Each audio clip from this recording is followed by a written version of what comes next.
اقول لكم مجموعه الاسرار اللي قالها لي عمرو بتاع ستانلي. احنا النهارده الموضوع عندنا مراسلين من الارض، هنعرف اخر التطورات اللي حاصله لحد النهارده، لحد دلوقتي، لحد اللحظه دي. ومعانا المراسلين وضيفنا الكاتب الكبير الاستاذ محمد القدوسي. انا عايز اقول لكم بس انه تحرك النهارده تحرك ايجابي بجد. اقطعوا عليه كل حاجه، كملوا، اقتلوا ظباطه. انا بقول لكم على الهواء اقتلوا ظباطه.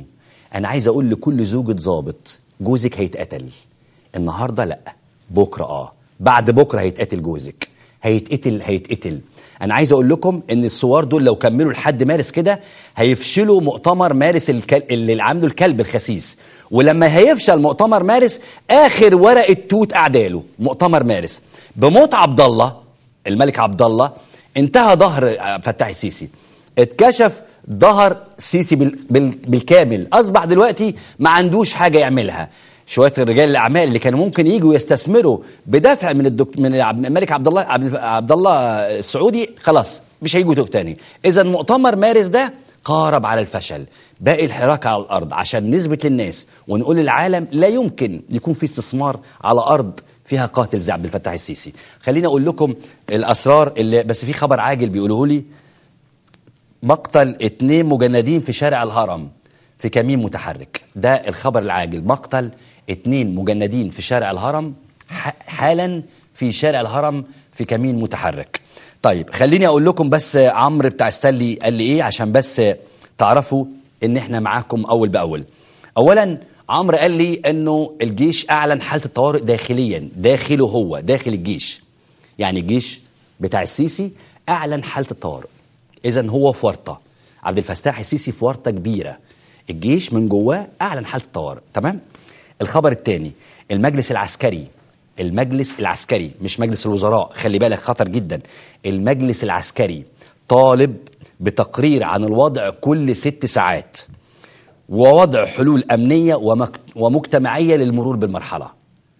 كون المجلس العسكري يجتمع النهاردة من غير ما حد يجيب سيرته ويطالب بتقرير عن الوضع كل 6 ساعات، معناها انهم اتهزوا. النهارده اتهزوا بجد، مش زي 28 اللي عدى، النهارده اتهزوا بجد. والمجلس العسكري اجتمع وطالب بتقرير كل 6 ساعات لوضع الحلول الامنيه للمرور بالحاله اللي هم فيها دلوقتي.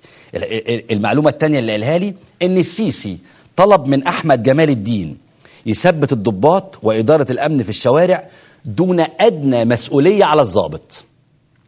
ده الخبر او المعلومه اللي قالها لي عمرو بتاع ستانلي. السيسي ما طلبش من محمد ابراهيم، لاحظ، طلب من احمد جمال الدين اللي هو مستشار الامني، طلب منه انه يثبت دوريات الشرطه على الارض دون ادنى مسؤوليه عن للضابط. يعني بيقول للضابط اقتل واحنا وراك، زي ما اتقتلت شيماء كده بالظبط، ولا حد جاب سيرتها ولا حد جاب سيره الضابط اللي قتلها. مش مشكله شيماء. والنهارده اتقتلوا 2 مسيحيين في المطريه برضه في المظاهره، مش مشكله ال2 مسيحيين ولا شيماء، تغور في داهيه ويغوروا في داهيه كلهم. انما السيسي بيقول لاحمد جمال دون ادنى مسؤوليه على الضابط. اذا انت بجد لو شفت الضابط اقتله واخلص بصراحه. الحاجه الثانيه، المعلومه الثانيه، احمد جمال الدين النهارده قال بالنص في اجتماع صباح اليوم، قال كده. ده عمرو بتاع ستانلي اللي بيقول لي، وانا بثق في عمرو جدا. احمد جمال الدين في اجتماع النهارده قال بالنص لن يتكرر 28 يناير. قال كده، لن يتكرر 28 يناير مرة أخرى لأسباب بسيطة. إيه بقى الأسباب اللي عند أحمد جمال الدين؟ هقول لحضرتك عليها. قال كده، قال أولا لأن السجون لن تفتح مرة أخرى، فالسجون الآن أصبحت في عهدتنا. معنى كده إن هم اللي فتحوا السجون في 28 يناير.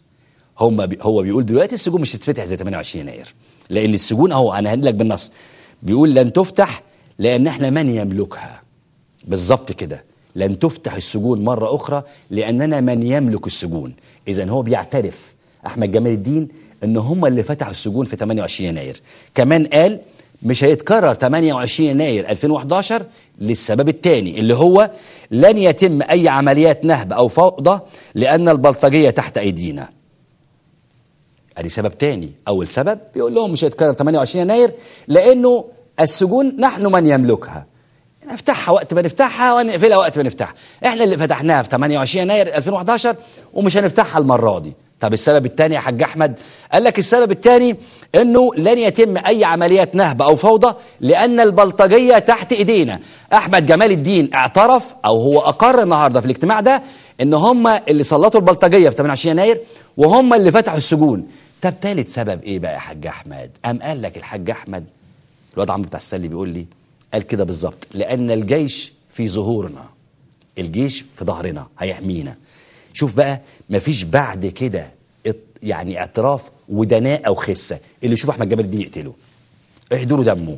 على كل حال، اخر معلومه قالها لي عمرو عشان امسك الاخبار، بيقول الامن الوطني نصحوا بدعم اكبر من الجيش. يعني الامن الوطني قال يعني الحكومه دخلوا الجيش اكتر في دعم اكتر، لان الشرطه لن تستطيع الصمود لعده ايام متكرره ان تطور الوضع. واضحه كده يا حاج؟ واضحه يا حاج كده؟